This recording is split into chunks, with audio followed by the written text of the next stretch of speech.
Hi, today we're going to read chapter 6 of A Day of Rest by my mother, Edna Creekmore Carmen. And before we start reading, I wanted to show you the beads that I am wearing. These beads are actually seeds. I've forgotten what kind of seeds they are, but you can see nothing's been done to them. They haven't been shellacked or painted or anything. This is just the way they are. And my aunt, Anna Mary, made these into a necklace for me.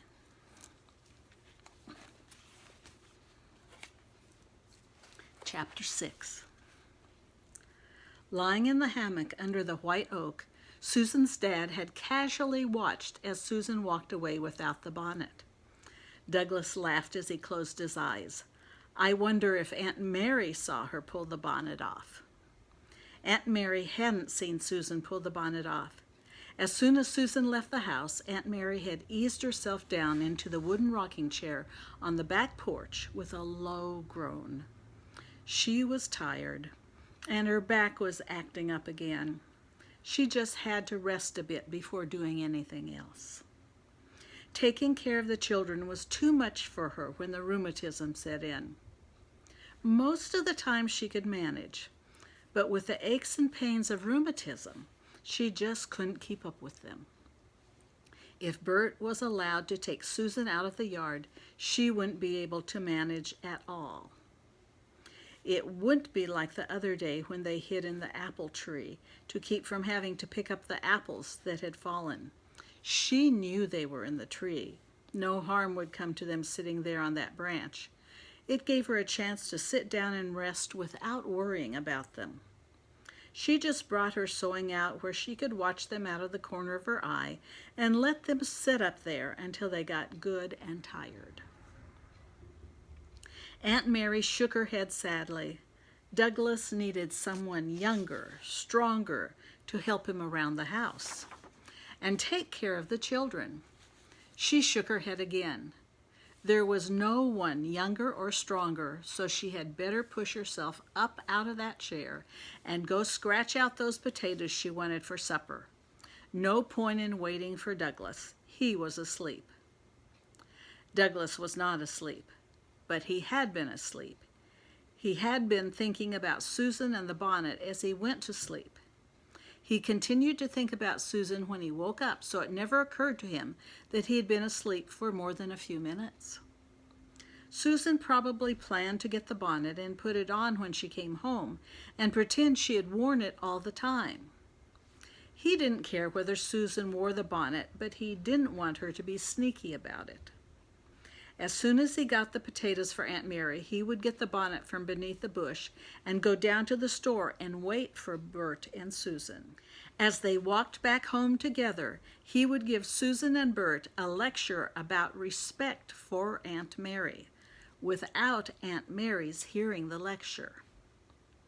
Susan would be going to school next month, and she would have to follow Aunt Mary's rules. Bert would have to learn that in taking care of Susan, he would have to enforce those rules.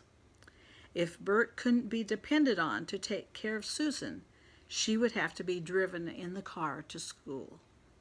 After school, she could stop off at the store. Aunt Mary was a bit strict.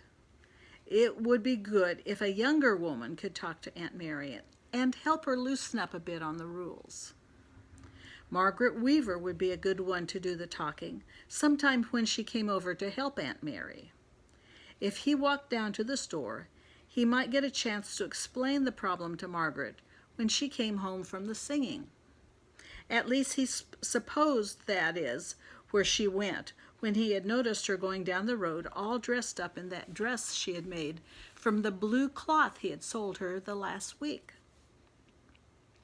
But there would be no point in going to the schoolhouse to try to talk to her while the singing was going on. He also would like a chance to talk to Margaret about Cal, her oldest boy. As a widow, Doug knew she was having a hard time, and he tried to keep an eye on the family to make sure they got along because she was too proud to ask for help. Bert had said at lunch that Cal didn't plan to go on to high school. that Cal was going to work around the place until he was old enough to work in the mines. For a minute, Doug had considered having Cal work in the store. Cal could keep it open while he was at school. However, there wouldn't be enough trade to make keeping the store open all day long profitable. And even if there was enough trade, it wouldn't be the best thing for Cal. Cal should not quit school just as he had finished the 8th grade. The boy was smart. He should not only go to high school, but he should go to college. A chair scraping on the back porch broke into Doug's thoughts just as he was about to close his eyes again. Aunt Mary was not lying down. He'd better see what she's up to. "What are you doing?" Douglas accused Aunt Mary as he saw her step off the porch carrying a bucket. "I am going to get some potatoes for supper," Aunt Mary said stubbornly. Douglas took the bucket from Aunt Mary. Then, looking her straight in the eye, he shook his head. "Naughty, naughty. I couldn't sleep. Bad conscience? I'm worried about Susan. Nothing is going to happen to Susan. Bert's too young to take care of a 5-year-old girl. Bert's 10. He knows the way to the schoolhouse and back. What if somebody hurts her? Bert is too little to protect her from bullies." Douglas looked at Aunt Mary thoughtfully. She really was worried. "If you'll lie down like a good girl, I'll get the potatoes and wash them and put them on top of the beans.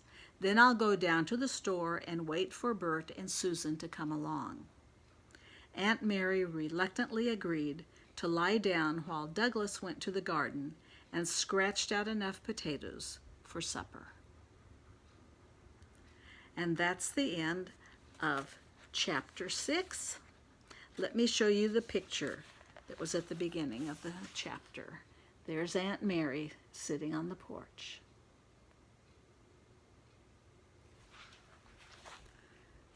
See you later.